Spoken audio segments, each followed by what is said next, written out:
So we've just lost 5-0 to Manchester City, and the result itself, obviously, is demoralising to ship 5 goals and embarrassing, but losing to Manchester City within itself, I personally don't think is the problem. It's the way in which we've played again, and it's the players that Mikel Arteta is selecting again. And it's the fact that yet again, for the 3rd time this season, we just didn't look close to threatening. We've played Brentford, we've played Chelsea, and we've played Man City. And fair enough, Chelsea, Man City, you probably look at those fixtures and you think, well, Arsenal are probably going to lose those. And I can completely agree with that and understand that. But at least create some chances, man. Like, Leeds went to the Etihad last season, and I can't remember when someone was sent off, but I know someone was. Or I remember someone was sent off. And they won the game.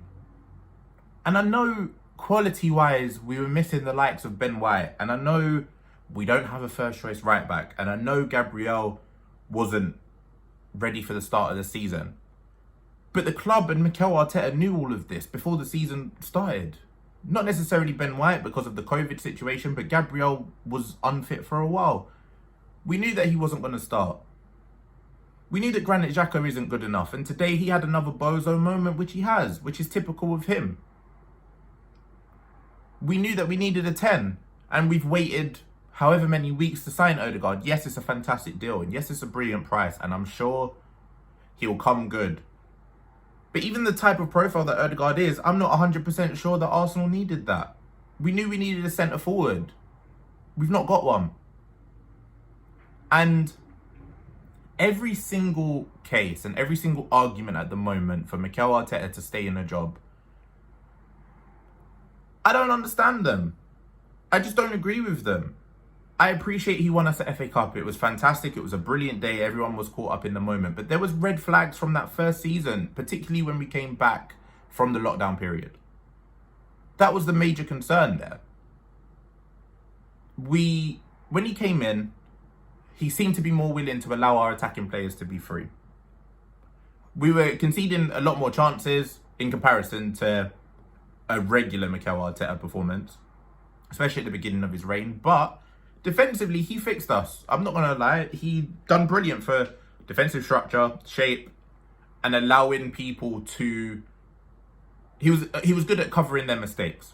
But that doesn't exist anymore. It's a bit like when Emery first took over. He was good at covering certain mistakes. The 22-game unbeaten run, it covered a lot of people's sort of judgments of certain players, and he allowed players to look, or some players, to look better than they are. That's what Mikel Arteta done. But now you're seeing the true reflection of a Mikel Arteta team. And we're heading into an international break, and there should be no excuse or no reason as to why he's not fired.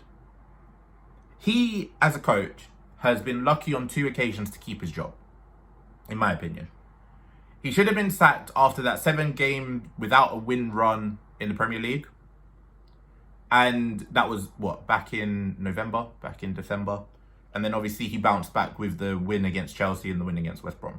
He was lucky not to get sacked then. He was then lucky not to be sacked after we were humiliated by the manager that deserved to be sacked before him, in Unai Emery and Villarreal. He went big brain theory and got us embarrassed, playing Emil Smith-Rowe as a false 9. Why? We were better than Villarreal. We should have created a lot more chances against them than we did.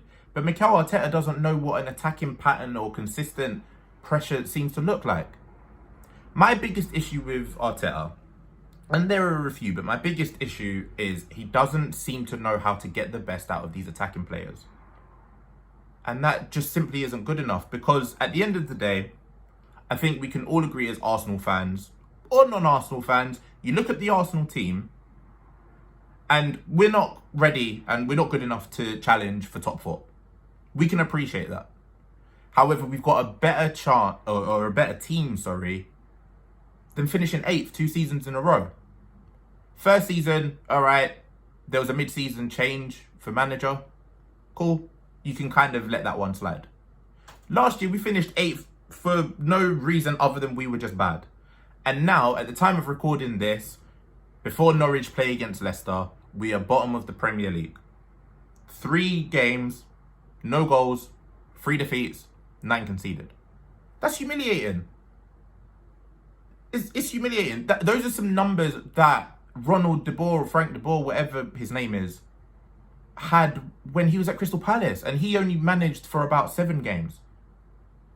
And he didn't have the red flags dating back to last season and dating back to the season before that when Arteta came in.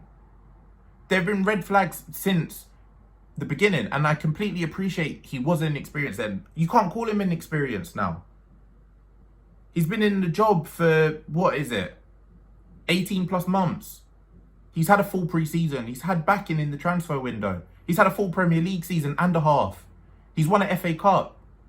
He may not be as experienced as the likes of Brendan Rodgers, or he may not be as experienced as the likes of Jose Mourinho, or whatever Premier League manager you might want to think about, or previous managers that we were linked to when Arteta came in. But he's an experienced coach now. He's been with us long enough to kind of know the standards that we want, and to be able to at least have a pattern of play. I don't personally think in the attacking end we have a style of play. We don't seem to know what we're doing. Everything seems to be get the ball to Tierney on the left-hand side and hope for the best. And that's where we created our best chance today against Manchester City. The ball went out to Tierney. He looped it to the back post, and Saka couldn't really control it. Chance of a penalty. I don't think it was a foul, but that was our best chance of the game. We didn't do anything else. Against Chelsea, those Tierney passes from the left-hand side were our best chance of the game. Didn't have anything else. On the right-hand side, he leaves people like Pepe isolated. Now, I'm not a huge Pepe fan, but what do you expect when he's going 1v3 on that right-hand side every time? He's not going to be able to produce anything. The complete middle of the pitch. I know we've needed a 10. We've got a 10 in Odegaard now. You're completely neglecting the middle of the pitch. And today, of all days, against Manchester City, where fair enough, we needed to sit back, and fair enough, we wanted to try and keep things tight, and fair enough, we didn't want to get humiliated looking at the lineup and the way that we set up. We end up getting humiliated anyway, and that was before the red card. Mikel Arteta is selecting players that everyone has known for 18 plus months are not good enough to be at the club. And for everybody that says this isn't Mikel Arteta's team yet, it is. He decided to keep Leno instead of Martinez for different reasons, but he didn't have to make that decision. He could have promised Emi Martinez the number 1, and Leno would have probably left this summer. You think about Callum Chambers, he could have left at any given time. He's kept him, and there's talks of offering them a new deal. Rob Holding was off to Newcastle last summer. Mikel Arteta kept him. Cedric, signed by Mikel Arteta. Mari, on the bench today, but started the previous 2 games. That's a Mikel Arteta signing. Kolasinac, Lord knows why he was starting today. Everyone thought he was off to Turkey. That's a Mikel Arteta player now. You've decided to trust him. Fair enough, he was signed under Wenger, but you're playing him away from home at the Champions. What are we doing here? Granit Xhaka, there was a great offer from Roma to this summer. We could have sold him this summer. You decided not to. That's your player now. Odegaard, you brought in. Quality player, quality price. But I don't necessarily think he was the right profile for the team that we need. He's not the type of player to grab the game and win it for us. He's the type of player to play quality passes and look really good. But Odegaard is an exact reflection, in my opinion, of what Mikel Arteta is. And that's someone who needs the perfect conditions to play well. Mikel Arteta sets us up, and everything has to be 100% spot on for us to win a game. It has to be 100% spot on for us to even create a chance. And that's not good enough. It's simply not good enough. I don't care about how bad your defence is. We can ship goals. We can concede goals.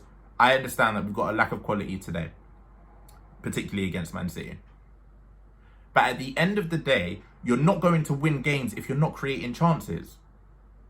And across the 3 games, we've not created anything. There was a tweet, which I'll hopefully be able to show you on screen right now, which says we've only created 1 big chance this season in 3 games. I don't care if you're facing Man City in all 3 games. You should be creating more than 1 big chance this season. It's embarrassing. We've arrived at an international break now, and personally, I don't see why we shouldn't make the change. As I said, he was lucky not to be fired twice. He shouldn't be lucky a third time. There is no process to trust. I can't see it. And if anyone can see it, please explain it to me. We sacked Emery for less, and that was deserved. I don't know. Let me know in the comment section down below what your thoughts were on the game. Feel free to hit me up on Twitch and on Twitter. My links are in the description below. Let me know your thoughts on the game. Let me know if you can see a process with Mikel Arteta. Let me know if I'm missing something, because it's possible. I could be missing something. Let me know. Let me know your thoughts on the result. Enjoy the international break. Arsenal aren't playing, so it's a chance to watch some football and enjoy it at least. And then we've got transfer deadline day coming next week, Wednesday. We need to make some moves. We really need to make some moves. We need a right back. We need another midfielder. Ideally, we need an attacker, but that's going to rely on Lacazette. I just don't see him leaving. It's a lot to take in, man. And it's our worst start to the season ever. And there's another stat which said only one team started worse and they finished bottom. The omens are not looking good for Arsenal. I don't expect we'll get relegated. I don't think we'll finish bottom. We've got too many good players for that. Even if Mikel Arteta stays in charge, we won't finish bottom. But we look like we're going to finish lower than 8th now. It's just not good enough. Thank you for watching. That's been my instant reaction to the Man City game. I appreciate you as always. If you are new to the channel, feel free to hit that subscribe button down below. Take care and enjoy the rest of your weekend.